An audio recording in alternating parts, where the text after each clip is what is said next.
Today, children with disabilities routinely attend and receive their education at the same public schools as children without disabilities, but this has not always been the case.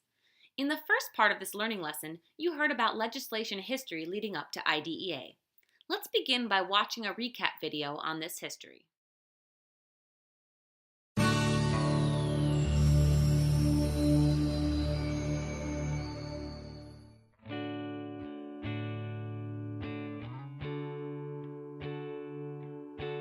Before 1975, access to an appropriate education was denied for most students with disabilities.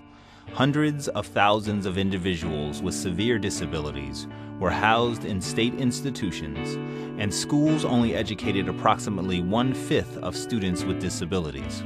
In addition, many states had laws that actually prohibited education in regular schools for students with intellectual disabilities, emotional disturbance, or students who were deaf, blind, or both. Children with disabilities in this time seldom became students. They were characteristically not welcome to the schools. They were, in fact, affirmatively excluded from the schools under laws that required that were adopted in the early 20th century by every state legislature in the Union. Those laws followed shortly after statutes in every state creating isolated, distant, segregated institutions, public institutions, to house the disabled. As the statutes frequently said, for life. In 1975, Congress enacted the Education for All Handicapped Children Act, Public Law 94-142. This act articulated a compelling national mission to provide a free, appropriate, public education for all children with disabilities in the least restrictive environment. Well, it brought to children and adults with disabilities all of the glories of a decent equal citizenship. It turned out that people with disabilities, including significant intellectual disabilities, have, like all human beings, enormous capabilities.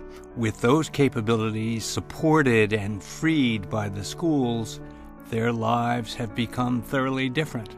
By the late 70s, you could see smiles on the faces of family members of children with disabilities, and you could see in schoolyards all over the country children playing together.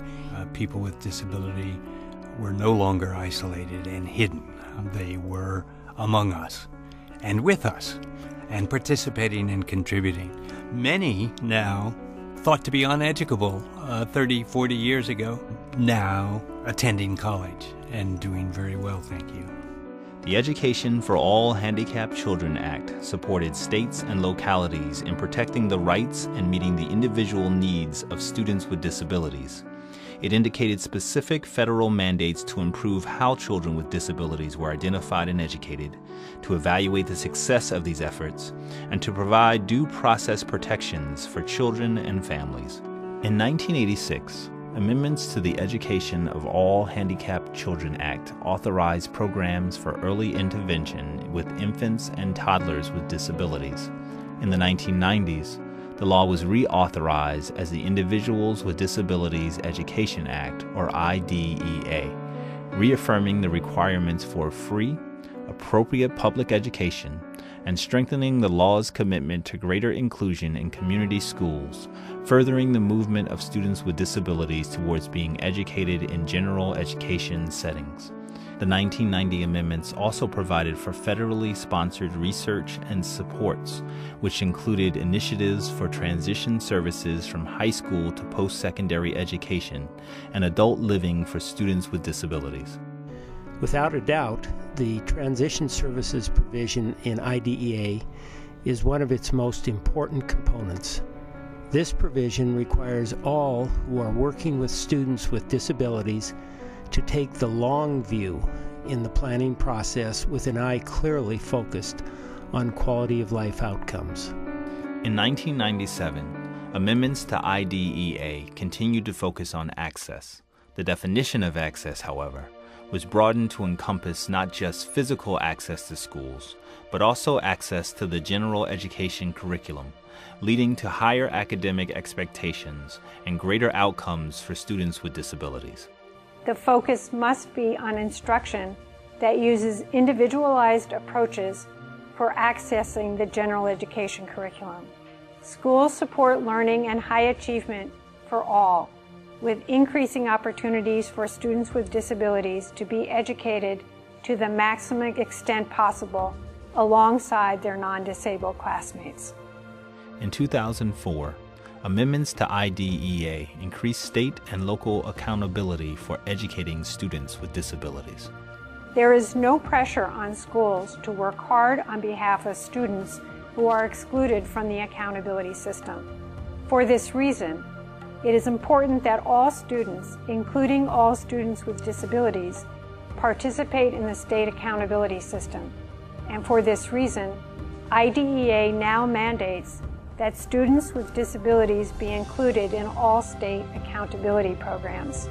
In addition, the 2004 amendments included provisions to ensure that special education personnel are highly qualified, to reduce disproportionate representation of minorities in special education, and to expand methods for identifying students with specific learning disabilities and school procedures for disciplining students with disabilities. Instructional programming and the amount of supports provided are driven by student needs. In the last 35 years, IDEA has led to improved access, accountability, and achievement for students with disabilities. As of 2008, 95% of students with disabilities were being educated in local neighborhood schools, and almost 6 million students with disabilities were educated in general education classrooms for at least part of the day. Achievement due to IDEA extends beyond K-12 education.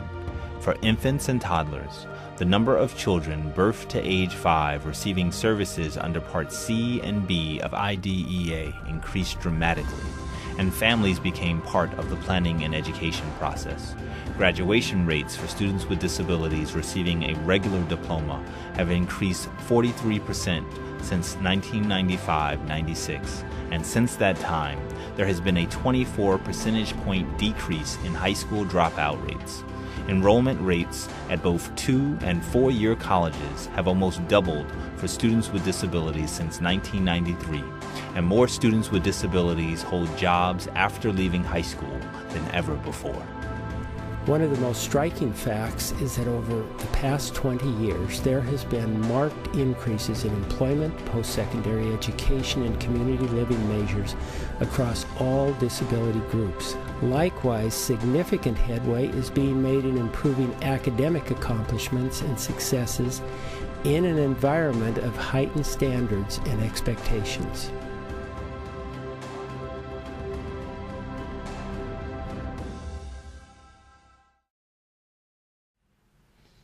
It's an American idea. Today's child will be tomorrow's citizen. Education shapes our expression of liberty, and separate, well, that has never been equal. We are the students of a new day, brave scholars who claim desk and classroom, book and school, until the self-evident truths expressed through our victories gave this nation's first declaration renewed life. Each mind is beautiful. Strength has many forms, and we are all able.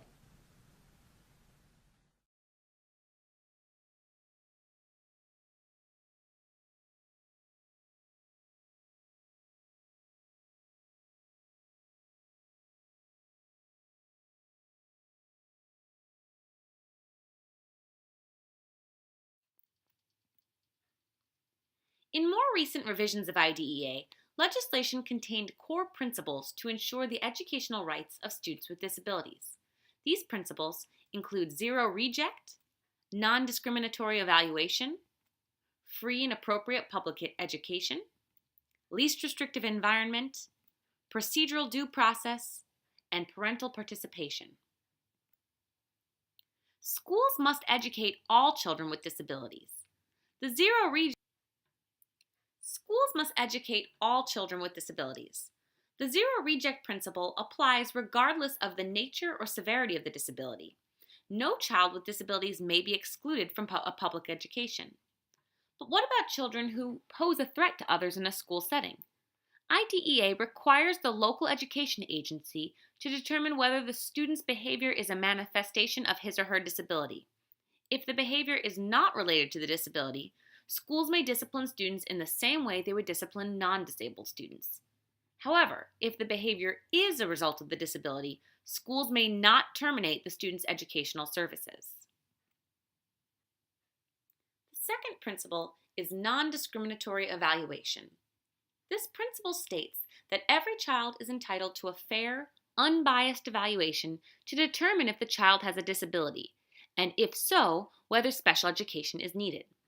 There are mandated IDEA assessment requirements that include: the evaluation must include more than one test, assessments must be validated, reevaluations must occur every 3 years or more frequently if conditions warrant, and a group of persons consisting of educators and parents must work together to evaluate the data.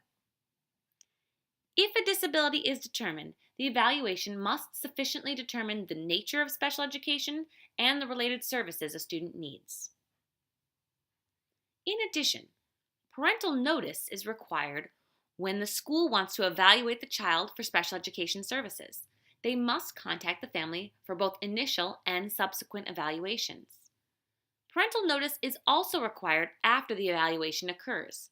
Parents must be informed before adding special education courses or services for the child and before exiting a child from special education courses or services.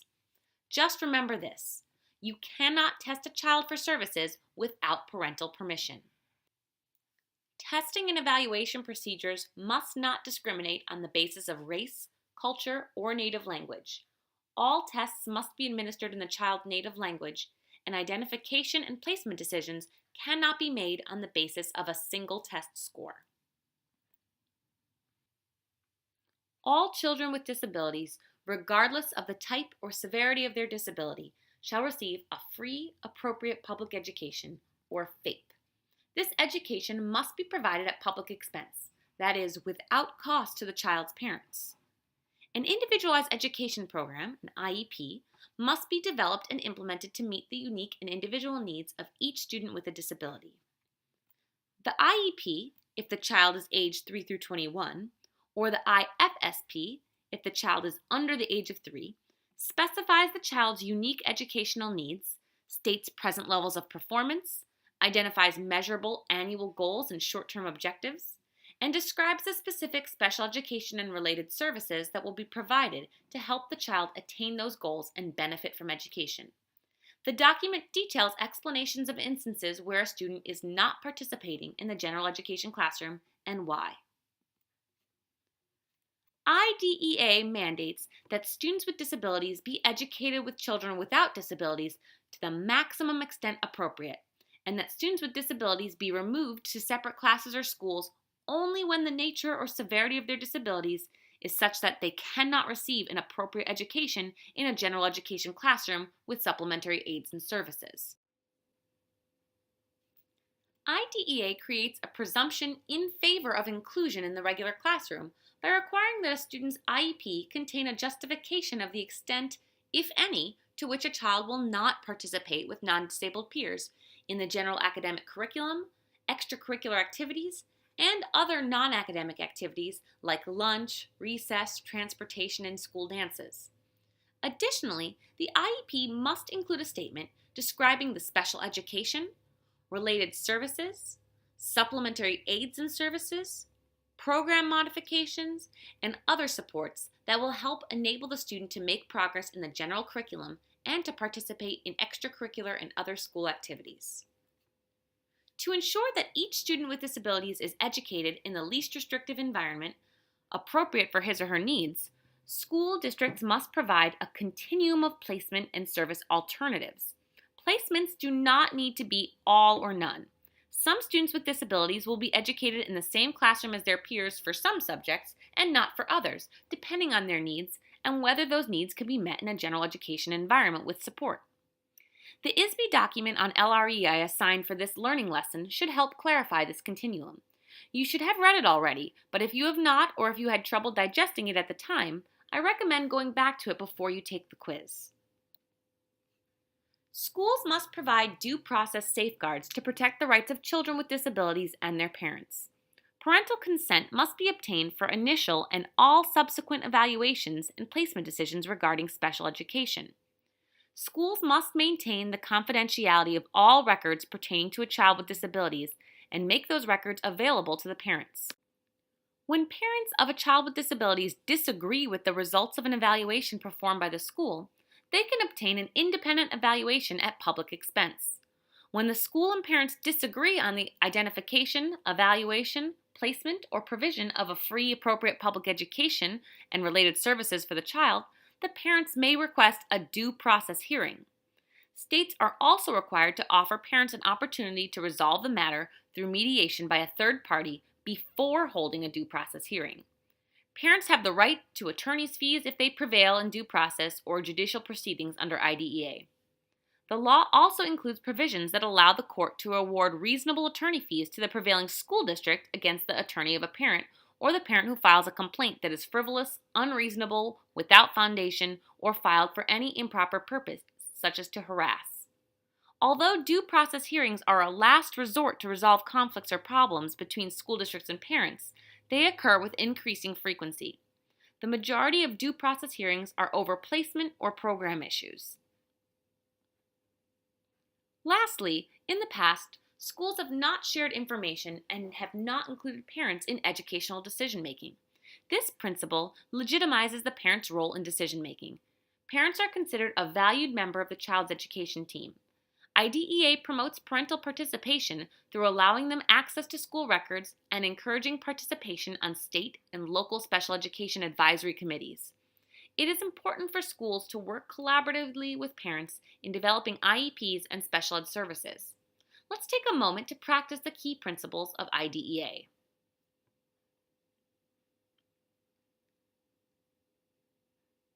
If you had trouble matching these, you may want to review parts of this lecture and/or go back to the readings before you take the final quiz.